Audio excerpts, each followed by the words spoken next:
Yoda promised the tour group they would see the most famous locations from the Star Wars movies. That was what the brochure said anyway.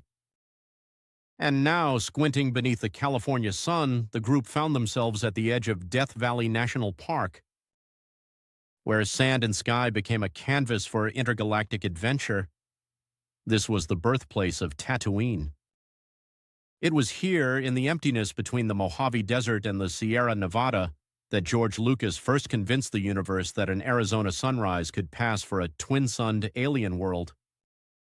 On a quiet slope of wind-blown rock, Obi-Wan Kenobi once stepped into frame and met young Luke Skywalker, along with two luminous gold and blue droids who had already crossed the stars. If you're hunting for the very spot, look no further than 20 Mule Team Canyon. Here, R2-D2 and C-3PO trekked bravely to Jabba's palace in Return of the Jedi. These canyons, rippled, sun-baked, punishing, still look the same today as when R2 rolled on, a tiny figure swallowed up by the alien wilds. But the best Star Wars locations aren't limited to deserts.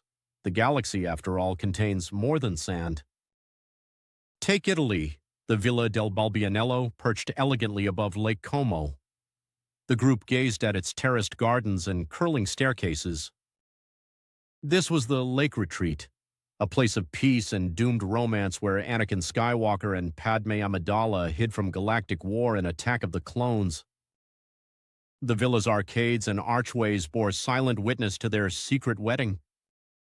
Originally built in 1787 as a Franciscan monastery, and now under the care of Italy's National Trust, the villa is both a cinematic landmark and a lesson in architectural grace.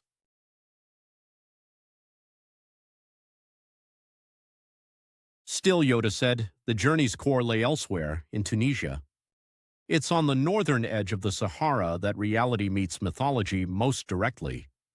Here, beneath the African sun, lies the Hotel Sidi Driss in Matmata, a hotel carved into the soft ground, where rooms are circles around a central pit.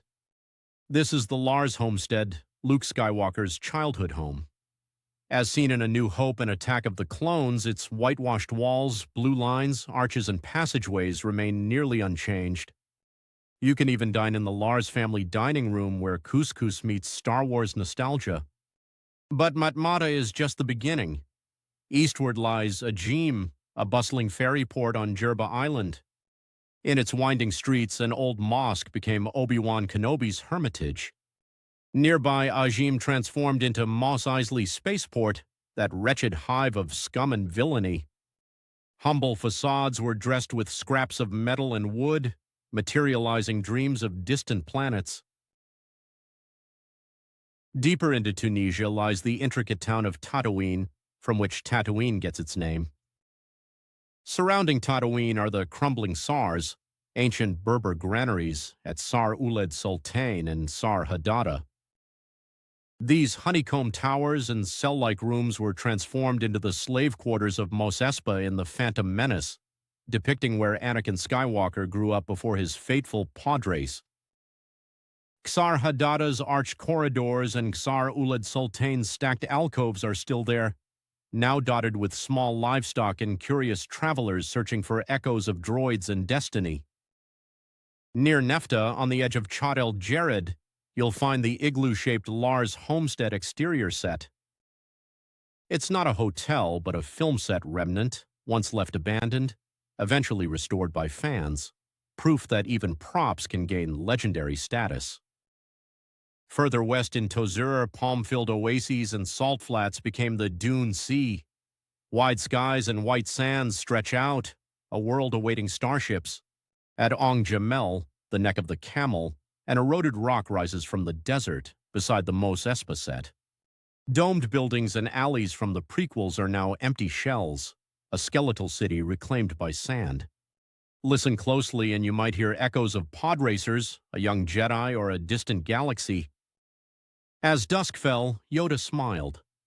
The tour's promise kept, earthly sights blended with the cosmic. Tunisia proved Star Wars is a journey, continuing for those who follow the twin suns into the desert.